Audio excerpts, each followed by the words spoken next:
Fear, uncertainty, and doubt. Those are the biggest drivers of silver and gold's price during an uncertain situation. Economic instability and geopolitical uncertainty, and that is exactly what we are feeling right now with the threat of tariffs. And it has already caused gold's price to reach an all-time high, and many feel that silver's price will soon follow. I'm one of those that thinks that the metals are going to fall back down again. And when there's panic in the markets, this is the time that we should really remain calm. Let's discuss it as we explore.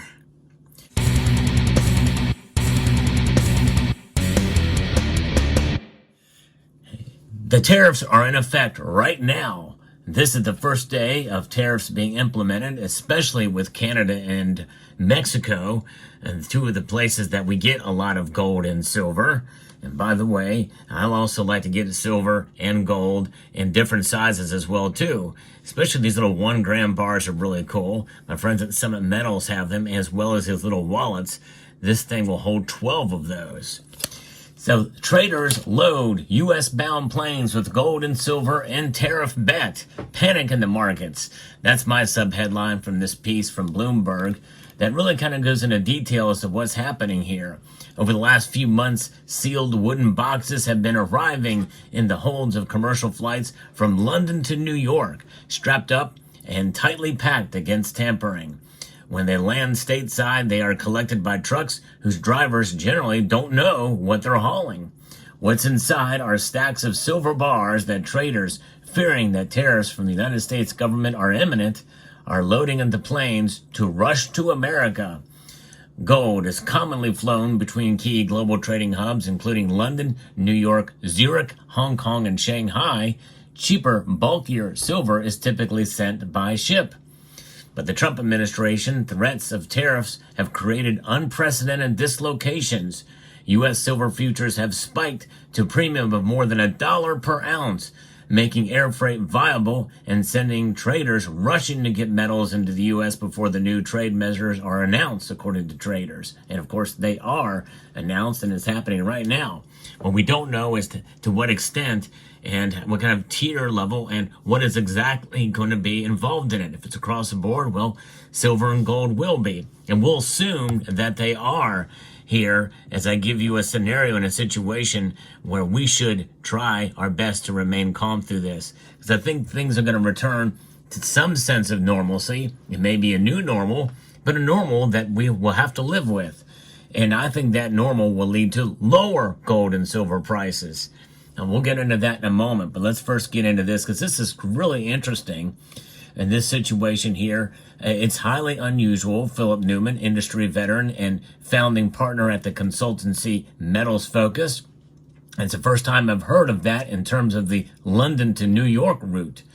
Gold and copper are also pouring into the U.S. futures, have surged above their international benchmarks since President Donald Trump's election victory in November, creating an opportunity for the handful of traders, houses, and banks that are capable of moving large volumes of metal into the U.S. at short notice, and huge risk for investors who can't. Nearly 14 million ounces of gold worth $38 billion have flowed into the depositories of New York's COMEX Futures Exchange since Election Day, along with 45 million ounces of silver. Huge volumes of gold have been exported out of Switzerland, while the rush for bullion led to weeks-long queues to withdraw the metal from the Bank of England's vault. I talked about that in a previous video, into the custody of private banks, according to people familiar with the matter. Of course, gold hit an all-time high this week as traders looked for safe havens as the Trump administration's tariffs loomed. The rare trade flows reveal how commodities industry is being upended by Trump's trade policies, even before he makes good on repeated campaign pledges to impose hefty tariffs on trading foes and allies alike. He had signaled that levies could come as soon as February 1st, and they are in fact today, creating a further incentives to fly metal into the U.S. before the window of opportunity slams shut. The White House said on Friday that President Trump intends to move ahead with plans on Saturday to impose 25% tariffs on Mexico and Canada and a 10% levy on China. denying a report that he planned to delay the implementation by a month. Trump also said he intends to impose across-the-board duties that are much bigger than the 2.5% figure previously suggested by the Treasury Secretary Scott Bessent. Mexico is a big supplier of silver to the U.S., accounting for 41% of U.S. imports by volume in 2023, according to estimates from Morgan Stanley. Gold is typically moved from one trading hub to another on the cargo hold of passenger aircraft. There's a limit as to how much can be moved in one flight, not because of its weight, believe it or not, but because of its value, as insurers will only cover a certain amount on any one plane. It's not unheard of for nations to send military planes to ship their gold around the world, complete with armed escorts. Still, gold can't simply be flown from London to New York to deliver against the COMEX because the two markets use different size bars. In the London market, 400-ounce bars are the standard. Those are considered good deliveries.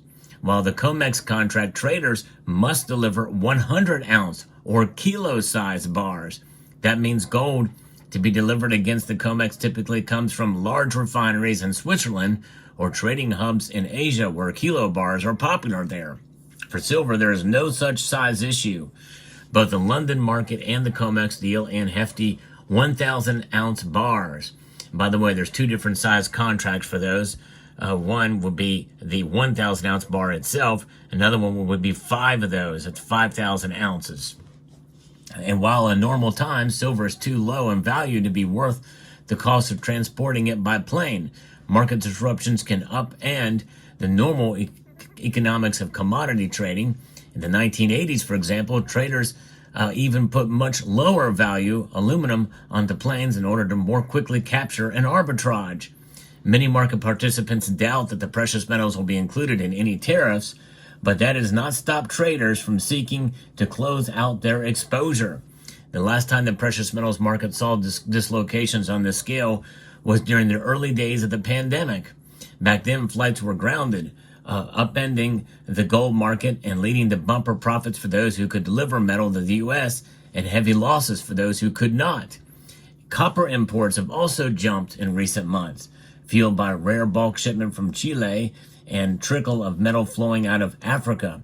Shipping data shows the initial surge in imports was driven by an unprecedented short squeeze on the exchange last year, and there's been a further uptick of shipments since Trump's election victory.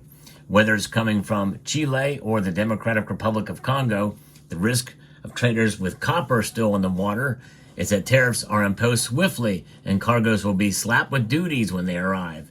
It's quite a risky trade because of the lack of clarity on tariffs. According to analysts at Macquarie, it's too late to physically move metal to COMEX to take advantage of it. But in the silver and gold markets, where metal can reach the U.S. in a matter of hours, traders may take the opportunity down to the wire. JP Morgan & Chase, the world's top bullion dealer, will deliver gold bullion valued at more than $4 billion against futures contracts traded at CME Group's COMEX that will expire in February. The delivery notices, which total 30 million troy ounces of gold, were the second largest ever in the Bourse data going back to 1994. The bottom line is there's a huge arbitrage, the article goes on to say, and concludes by, this is according to Robert Gottlieb, a former precious metal trader and managing director at JP Morgan & Chase, the world's top bullion dealer. Indeed they are. The markets are still dislocated. There are opportunities, but there are also exposures. And indeed, and I think this really is sort of a freak out, a panic, if you will, of the markets. How will that play out down the road? It could very much mean that, assuming that these tariffs are indeed applied to gold and silver, well, they're going to pass that cost on to you, the consumer, in the long run. Because what is a tariff? Well, it's essentially a tax. But it's a tax on imports coming into the country, which, as in all taxes, it always gets passed on to the end consumer.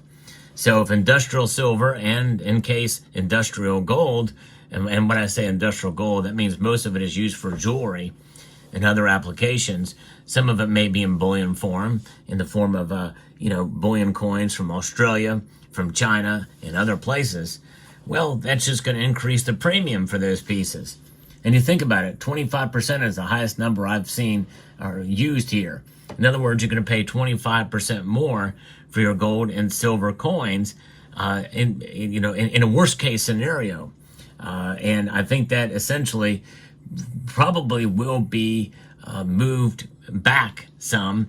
In other words, we may be paying higher premium for some foreign silver and gold, but maybe people will buy less of it and more of the domestic silver and gold. And that means essentially eagles and buffaloes. And so the premiums on those may stay the same, or will stay the same, because there's no tariffs on domestically distributed gold and silver. But in terms of Mexican coins, well, those will go up. And so will Canadian by whatever it is, 25% for these coins. Now, for industrial silver, it won't be as apparent. Yes, the price will go up, but likely it'll probably be marginal at best because of the silver that's used in some of these items and products for goods that essentially are going up anyway because of inflation. And then you tack on this tax to it, and maybe people will just adjust to it accordingly. And or that adjustment means people will buy less of said goods and services, and also bullion products. And less silver being consumed, less gold being consumed. Well, less so for gold, because gold really essentially is treasured. That's one of the reasons why its price has gone up so much. But I think that gold could pull back. But silver especially could actually go down because of this, because there's less demand for it because of the imports duties that are assigned to them for consumption here in the United States. And this is a big market, folks. We are the largest economy in the world. And so we could see a normalization of silver's price because of that. And that's the worst case scenario if these duties are indeed tacked on to gold and silver. If they are not, well, it's a different matter. Then it's been a panic for nothing. We have all this domestic gold and silver that will be either likely consumed. Some say that it could be sent right back, shipped back over. But you think about the cost to ship it back over. For gold, it's marginal because of the value to fuel consumption and time.